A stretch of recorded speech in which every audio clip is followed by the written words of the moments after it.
Welcome to electrician classes. आज हम देखेंगे किरचॉफ्स करंट लॉ और किरचॉफ्स वोल्टेज लॉ, जो कि किरचॉफ के दो नियम हैं। इसको हम शॉर्ट फॉर्म में एक को कहते हैं केसीएल, दूसरे को कहते हैं केवीएल। केसीएल का फुल फॉर्म होता है किरचॉफ्स करंट लॉ और केवीएल का फुल फॉर्म होता है किरचॉफ्स वोल्टेज लॉ। अब हम दोनों को एक करके देखेंगे। पहला हम देखते हैं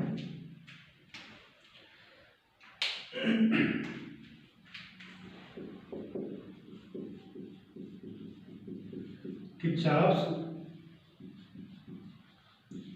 करंट लॉ।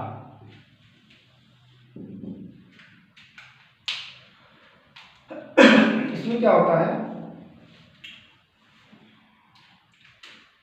किसी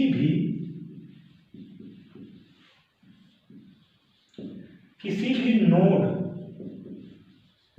अभी नोड को जानेंगे, किसी भी नोड या जंक्शन, नोड और जंक्शन दोनों एक ही चीज होती है। किसी भी नोड या जंक्शन पर आने वाली धारा का योग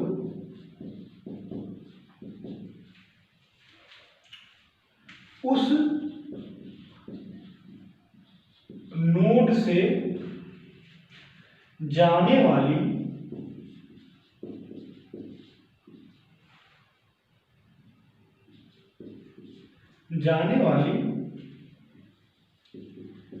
धारा के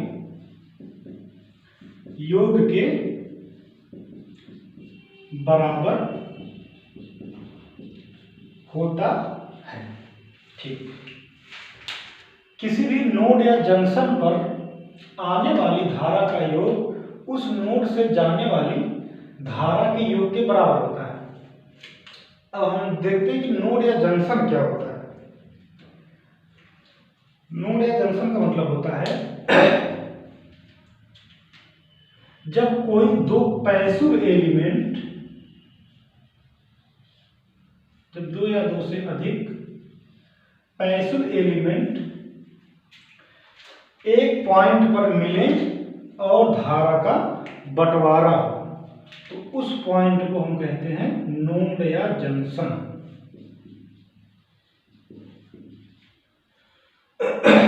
अब पैसिव एलिमेंट क्या होते हैं? ऐसे एलिमेंट जो पावर का खपत करते हैं, जो पावर, वोल्टेज को लेके पावर देते हैं। कहने का मतलब जो वोल्टेज को एब्जॉर्ब करते हैं, पैदा नहीं करते हैं। तो ऐसे एलिमेंट जो वोल्टेज लेते हैं या एनर्जी कंज्यूम करते हैं, उसको हम पैसिव एलिमेंट कहते हैं। और एक्टिव एलिमेंट वो होते हैं जो हमें वोल्टेज या ईएमएफ देते हैं, जिनसे हम वोल्टेज प्राप्त करते हैं, वो हमारे होते हैं एक्टिव एलिमेंट। तो दो या दो से अधिक पैसिव एलिमेंट, आपका ये रेजिस्टेंस है, रेजिस्टेंस क्या होता है? ये पैसिव एलिमेंट होता है। ये वोल्टेज का खपत करता है। तो यहां देख रहे हैं, अगर धारा इधर से जाए यहां से, तो यहां दो भागों में बट जा रहा है। तो कहने का मतलब यहां भी इस बिंदु पे एक नोड या जंक्शन बनेगा। जब दो या दो से अधिक पैसिव एलिमेंट किसी बिंदु पर मिले और धारा का बंटवारा हो, तो उस बिंदु को हम नोड या जंक्शन कहते हैं।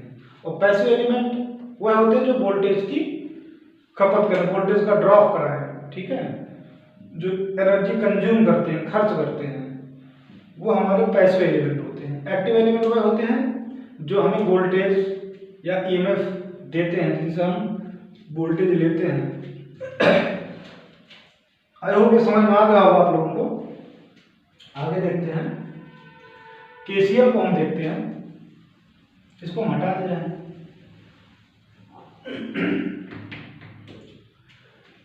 अब ये कह रहा किसी भी नोड या जंक्शन पर आने वाली धारा का योग नोड से जाने वाली धारा के योग के बराबर होता है। अब जैसे एक नोड मान लेते हैं हम, ये हमारे पास एक नोड, एक बिंदु है, यहां से कुछ धाराएं आ रही हैं और कुछ जा रही हैं।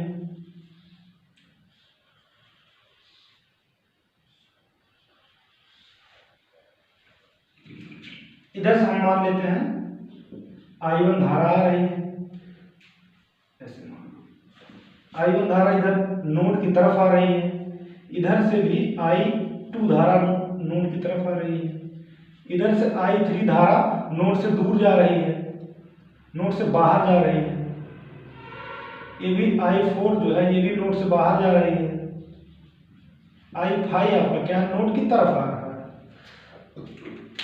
तो हम देखते हैं करंट लॉ से क्या होता है, केसीएल से किसी भी नोड, ये नोड आपका हो गया,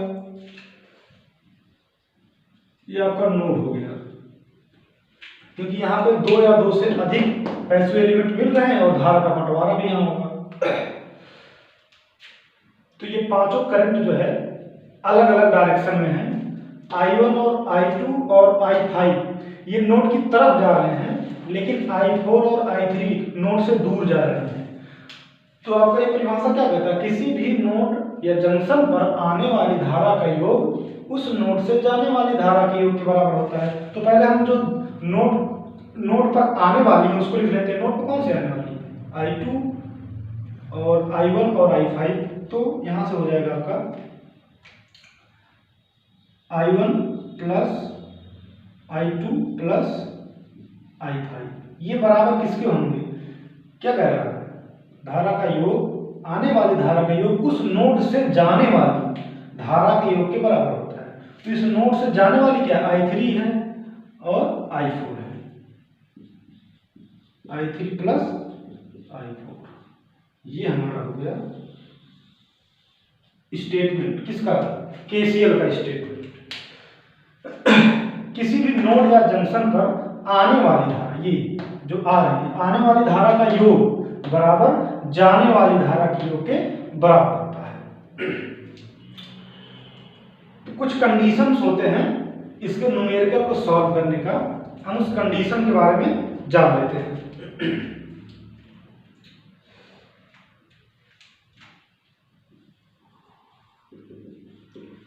कंडीशन, पहला कंडीशन है, जैसे कोई रेजिस्टेंस है,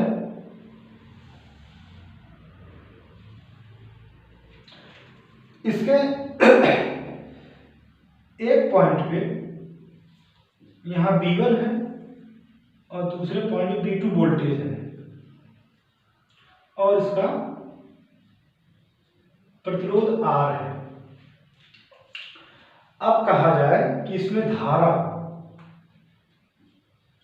कितनी होगी, तो I बराबर आपका होगा,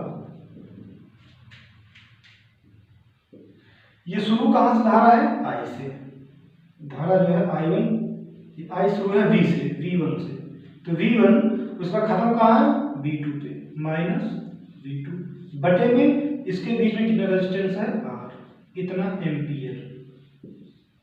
पहला कंडीशन हो गया आपका। दूसरा कंडीशन,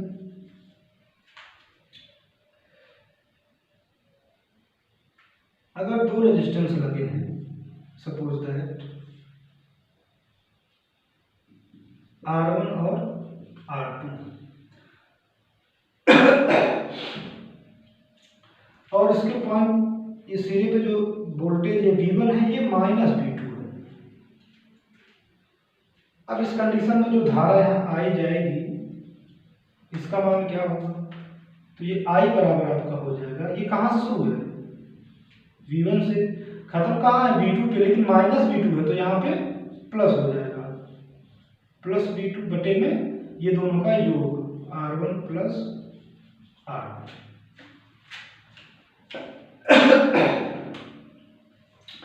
ये हमारा हो गया दूसरा कंडीशन। तीसरा कंडीशन देखते हैं। इन सब कंडीशन की हमें आगे जरूरत पड़ेगी जब हम सर्किट को सॉल्व करेंगे। बिल्कुल ये यही जो रिलेशन है वहाँ सर्किट में मिलेगा हमें बार बार देखने को। तो इसको हम यहाँ पे सॉल्व कर लेंगे, हमारे लिए वहाँ आसानी रहेगी। तीसरा आपका है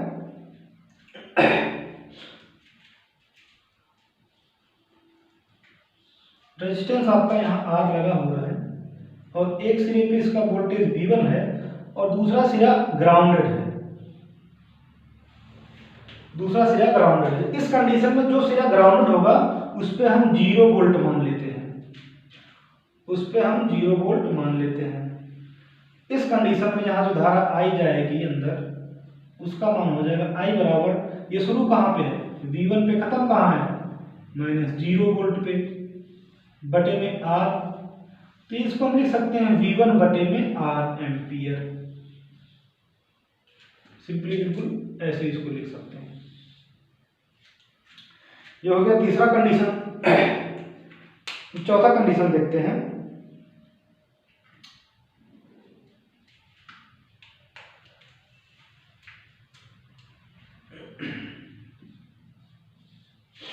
अगर यही चीज इस तरीके से हो जाए,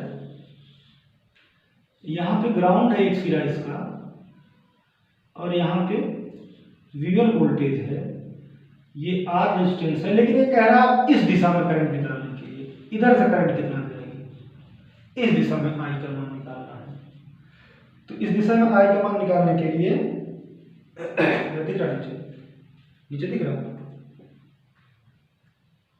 ये दिखा कहाँ तक दिख रहा है, यहाँ तक, और यहाँ ये दिख रहा। चलो इसको हम ऊपर लिखते हैं, नीचे दिख नहीं रहा था।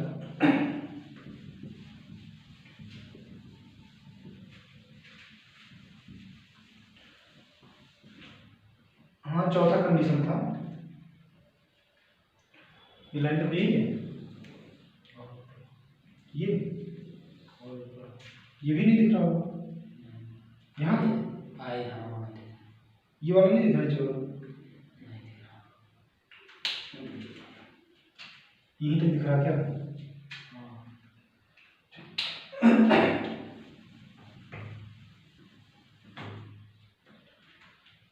इसका हो जाएगा I बराबर V1 प्लस V2 बटे में R1 प्लस R2। अब दिख रहा होगा एम्पियर।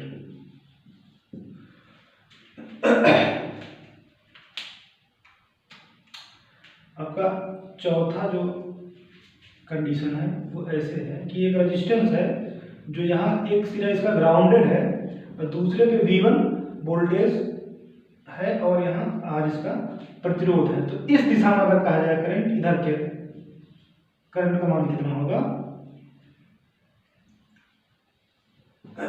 तो I बराबर यहाँ से हो जाएगा, I शुरू कहाँ से, यहाँ ग्राउंड, तो ग्राउंड का मतलब होता है 0 वोल्ट, तो 0 माइनस ये V1 पे खत्म है, तो V1 बटे में R, इसका मान माइनस V1 बटे में R हो सकता है, तो एम्पियर। 4 कंडीशन हो गया, इसको आप नोट कर लो, फिर हम ऊपर फिर से नोट करते हैं दूसरा कंडीशन।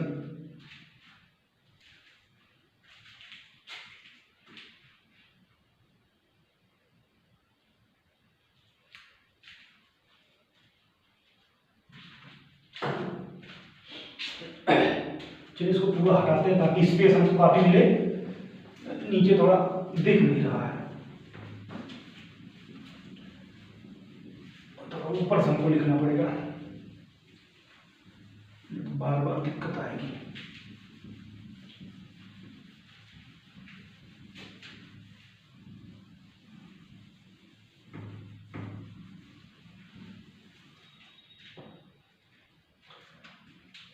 पांचवा कंडीशन हमारा है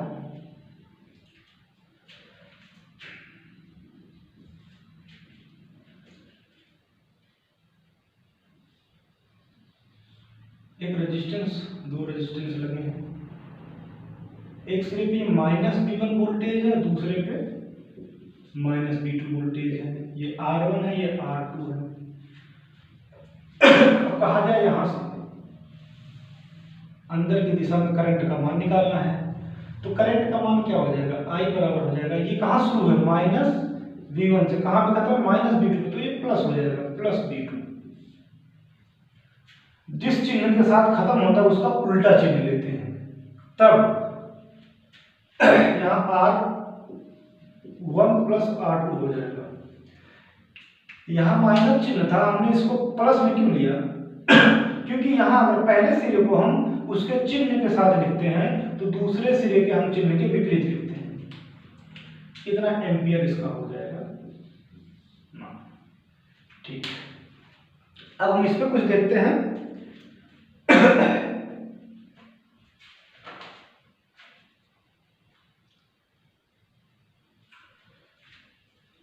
इस पे एग्जाम्पल देखते हैं तब समझ में आएगा बढ़िया से।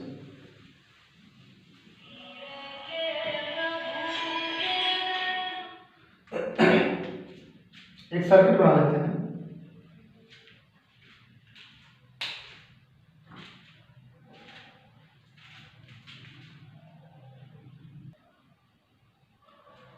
हमारे पास एक सर्किट है, एग्जाम्पल के तौर पे हम इसको देखते हैं।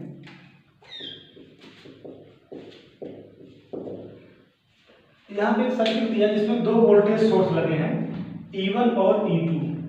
इसमें तीन रेजिस्टेंस लगे हैं, R1, R2 और R3, जो एक जंक्शन, एक नोड से जुड़े हुए हैं। ये जंक्शन हो गया। अब हम क्या करते हैं, सबसे पहले इस नोड पे कुछ वोल्टेज मानते हैं। इसको मान लो V मान लिया, नोड वोल्टेज V मान लिया। हाँ, अगर मान लो इसमें बोला है क्वेश्चन में कि धारा हमें यहाँ ये I का मान निकालना है। अब हम क्या करेंगे कि जिस ब्रांच में और जिस दिशा में धारा निकालने के लिए बोला है हम उसमें कोई छेड़छाड़ नहीं करेंगे, लेकिन जिस ब्रांच में धारा नहीं दिया है उसमें हम अपने मन से किसी भी दिशा में मान लेंगे करेक्ट। आप किसी भी दिशा में मान सकते हैं, आपके आंसर को कोई फर्क नहीं पड़ेगा। इधर हमने मान लिया, यहां इधर I1 है और नीचे की तरफ धारा I2 है। मतलब R1 में I1 धारा जा रही और R2 में I2 धारा। इसको आप इस तरह भी मान सकते हो, इसको ऊपर तरफ भी मान सकते हो, इसमें कोई दिक्कत नहीं है, ना ही मान में कोई परिवर्तन आएगा। लेकिन इसको नहीं चेंज करना। जो I दिया है R3 में निकालने के लिए कि R3 वाले ब्रांच में जो धारा का मान है वो कितना होगा, ये आपको नहीं बदलना है। तो चलते हैं, ये हमारा कैसे हो गया, जैसे अगर इसको देखो तो क्या है, एक यहाँ पे नोड बना, तीन रेजिस्टेंस लगे हैं। नोड का क्या परिभाषा होता है, जब दो या दो से अधिक ब्रांच किसी बिंदु पे आके मिलते हो और धारा का बंटवारा। तो यहाँ देखो धारा का बंटवारा हो गया I और I2 में, ये I1 जो आ रहा I और I2 में बट गया। इसका मतलब ये वो नोड वाली परिभाषा को फॉलो कर रहा है, तो ये एक नोड बन जाएगा। नोड वोल्टेज हम V मान लेंगे। अब किरचॉफ का नियम इस पे लगाते हैं, apply KCL eight node B। क्या लिखते हैं, apply KCL eight node B। ठीक, तो किरचॉफ के नियम से हमने क्या सीखा, उसमें क्या था कि किसी नोड या जंक्शन पर आने वाली धारा का योग बराबर उस नोड से जाने वाली धारा के योग के बराबर होता है। तो इस नोड की तरफ आने वाली धारा कौन सी है, केवल एक ही है, ये I1। और नोड से जाने वाली धारा, ये नोड से दूर जा रही है, I प्लस में I2, ये दोनों दूर दूर जा रहे हैं। अब इसी को हमें इसी मान रखना है। अच्छा, अब इसको देखो एक बार, ये यहाँ पे अगर इसको हम ऐसे खोल के लिखे बाहर तो यहाँ पे ऐसे बन जाता है ना। देखो ये यहाँ पे R1 आपका हो गया, और इस पॉइंट पे क्या है, E1 है, इस पॉइंट पे क्या है, V है। यही चीज यहाँ पर रहा ना, जो अभी हमने कंडीशन के थ्रू देखा था, जो आपका पहला कंडीशन था इसी पे था। ऐसे ही देखो, इसको अगर हम अलग ला के देखें तो क्या है, एक पॉइंट पे E1 कनेक्ट है, दूसरे पॉइंट पे V कनेक्ट है, इन दोनों के बीच में रेजिस्टेंस R1 लगा हुआ है। अब यहाँ पे हम इस कंडीशन में धारा अंदर की तरफ निकाल दें तो क्या होता है, I बराबर ये स्टार्टिंग पॉइंट और एंड पॉइंट। स्टार्टिंग पॉइंट जो है पॉजिटिव है तो पॉजिटिव ही लेते हैं E1, और एंड पॉइंट पे जो चिन्ह होता है उसके विपरीत, मतलब यहाँ प्लस का है तो माइनस V बटे दोनों एंड के बीच में जो टोटल रेजिस्टेंस है उसका योग, तो R1 ही तो है केवल बस ये। अब यहाँ देखो I1 की जगह पे हम ये लिख सकते हैं ना, E1 माइनस बी बटे में R1 बराबर। इसी तरीके जब I का मान हम निकालते हैं तो I देखो शुरू कहाँ से है, V से, खत्म कहाँ है, B प्लस पे, प्लस में खत्म मतलब माइनस होगा। तो क्या है, यहाँ V से हम शुरू करते हैं, माइनस E2 पे खत्म है, E2 का खत्म कहाँ है, पॉजिटिव वाले सिरे पे, तो हम यहाँ क्या करेंगे माइनस E2 बटे में इन दोनों पॉइंट के बीच में टोटल रेजिस्टेंस कितना है, एक ही तो है, R3। ठीक, उसके बाद फिर हम यहाँ देखेंगे, यहाँ मतलब जो यहाँ पे इस पर कोई वोल्टेज सोर्स नहीं लगा, तो इसको हम ग्राउंड मान लेंगे। ये हमारा हो गया ग्राउंड। तो ग्राउंड कितना होता है, 0 वोल्टेज होता है। ठीक, तो यहाँ प्लस में हम क्या लिखेंगे, ये करंट कहाँ चली है, V से चली है, खत्म कहाँ है 0 पे, माइनस 0 बटे में इसके दोनों पॉइंट के बीच में कितना रेजिस्टेंस है, R2। ठीक, अब इसको हम सॉल्व करेंगे जब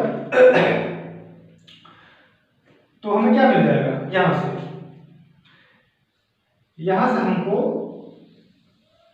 ये V जो यहाँ नोड वोल्टेज मिल जाता है। जब यहां से नोड वोल्टेज मिल जाएगा तो हम इस समीकरण को यहाँ I1 का मान ये निकालना है, जो हमें यहाँ V का मान मिल जाएगा, E हमें दिया रहेगा और R हमें दिया रहेगा। हम B को रख के E1, E2 और R3 का मान रख के हम क्या करेंगे, ये I का मान यहाँ से निकाल सकते हैं। अब ये और बढ़िया समझ में आएगा, जो भी हम एक न्यूमेरिक इसका वैल्यू लेंगे, एक न्यूमेरिक एग्जांपल लेंगे, तब आप लोग और बढ़िया समझ में आ जाएगा। एक इसका ये थ्योरेटिकल प्रोसेस था कि कैसे इसको रखा जाएगा, वो कंडीशन जो अभी हमने देखी थी उसको कैसे इसमें अप्लाई किया जाएगा। तो हम इसको हटा के एग्जांपल देखते हैं जो न्यूमेरिक वैल्यू पे होगा, उसमें कुछ ना कुछ वैल्यू रहेगी, तो हम अच्छे से उसको समझ पाएंगे। हम इसी सर्किट में रख लेते हैं वैल्यू,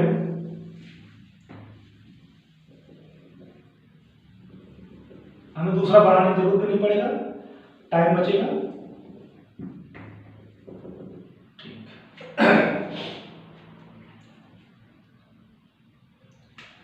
ये मान लेते हैं हम 25 वोल्ट है, ये हमारे पास मान लो 100 वोल्ट है। ठीक, चलो उसके बाद मान लेते हैं कि हमारे पास ये 10 ओम है, 5 ओम है, ये चलो हमारा ये भी 20 ओम मान लो, इसको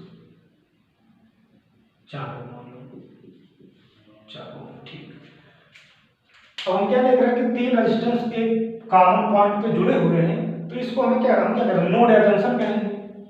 अब जंक्शन में वोल्टेज हम मान लेते हैं V, जिसको नोड वोल्टेज भी कहते हैं। अब यहाँ धारा मान लो पूछ रहा है, यहाँ इस दिशा में I का मान पूछ रहा है, तो हम इस I में कोई भी, इसके दिशा में कोई भी परिवर्तन नहीं करेंगे, वो जिस दिशा में पूछ रहा है उसी दिशा में ही बताएंगे। लेकिन जिन 2 ब्रांच में धारा का मान नहीं दिया है उसमें हम किसी भी दिशा में मान सकते हैं, चाहे अंदर की तरफ मान ले चाहे बाहर की तरफ मान ले, हम करंट की दिशा मानने के लिए स्वतंत्र है। सभी कंडीशन में उसका करंट का मान सेम ही आएगा।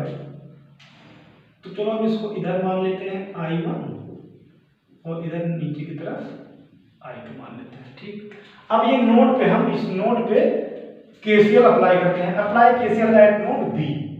तो KCL क्या कहता है कि किसी नोड या जंक्शन पर आने वाली धारा का योग बराबर जाने वाली धारा का योग होता है। तो हम देखते हैं कि आने नोड की तरफ आने वाली कौन सी धारा है, नोड की तरफ तो I1 आ रहा है, बाकी नोड से दूर क्या I2 और I जा रहे हैं। तो यहाँ I1 बराबर आपका I प्लस I2 हो जाएगा। अब I1 देखते हैं कहां से शुरू है, I1 शुरू कहां से है, 100 वोल्ट, प्लस से शुरू है तो प्लस ले लेंगे, प्लस 100, ये V क्या है प्लस में खत्म है तो ये माइनस B हो जाएगा, माइनस B बटे में इन दोनों पॉइंट के बीच में जो रेजिस्टेंस है कितना है, 10 ओम है, बराबर I का मान देखते हैं, I कहां शुरू है, V से, वो भी कहां पॉजिटिव से शुरू है, V से, खत्म कहां है पॉजिटिव पे, तो ये हो जाएगा आपका -25 बटे में दोनों के बीच में कितना रेजिस्टेंस है 5 ओम का, प्लस अब आपका ये I2 यहाँ से I2 का मान रखना है। I2 कहाँ से शुरू है, V से, पॉजिटिव से शुरू हो तो पॉजिटिव लेंगे, और खत्म कहाँ है माइनस, यहाँ तो कोई वोल्टेज सोर्स है नहीं तो यहाँ ग्राउंड माना जाएगा, उसको 0 वोल्ट माना जाएगा, बटे में इन दोनों के बीच कितना रेजिस्टेंस है 4 ओम का। ठीक, अब इसको सॉल्व कर लेते हैं, यहाँ से हमें V का मान मिल जाएगा, इधर 100 माइनस V बटे में 10, इसको ऐसे रख देते हैं, यहाँ एलसीएम ले लेते हैं, कितना आ जाएगा 20 हो गया एलसीएम। अब यहाँ से 4 बचेगा तो 4V माइनस 25 होगा 100 हो गया, प्लस यहाँ 5 बचेगा 5V माइनस ये 0 हो जाएगा, जब इसमें जुड़ा होगा 0 उसको हटाना। चलो अब ये 10 से कट गया 2 बार इधर चला गया, अब ये 2 का गुणा इधर हो जाएगा, तो यहाँ क्या हो जाएगा 200 माइनस 2V बराबर 4V माइनस 100 प्लस 5V। ठीक, अब हम V को अलग कर लेंगे और अपने डिजिट को अलग कर लेंगे। इधर 200 है, इधर माइनस हो जाएगा, प्लस हो जाएगा 300 हो जाएगा, बराबर ये कितना 4 है, ये 5 4 9 और 2 इधर जाएगा 11 भी हो जाएगा। तो यहाँ से आपका V बराबर क्या हो जाएगा 300 बटे में 11, कितना आ जाएगा आपका 11 दूना के 22, कितना बचा यहाँ पे 80, 11 सते 77 बस मिलो कितना 3, 11 दूना के 22, लगभग इतना आएगा, इतना वोल्टेज। ठीक, ये आपका हो गया नोड वोल्टेज V।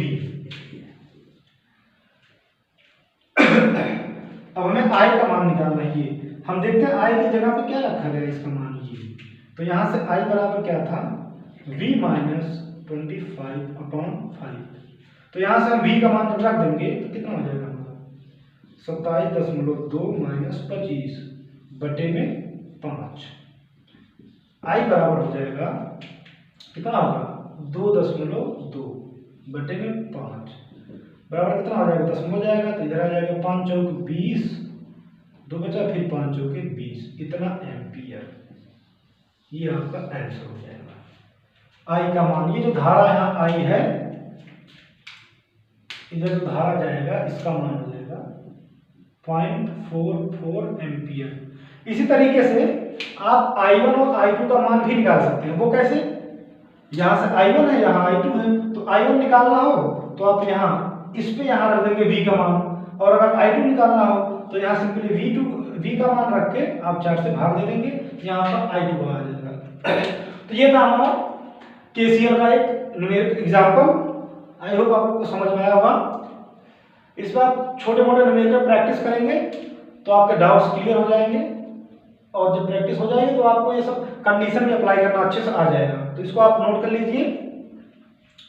अब इसके बाद हम देखेंगे KVL, किरचॉफ्स वोल्टेज लॉ, उसको हम नेक्स्ट वीडियो में देखते हैं।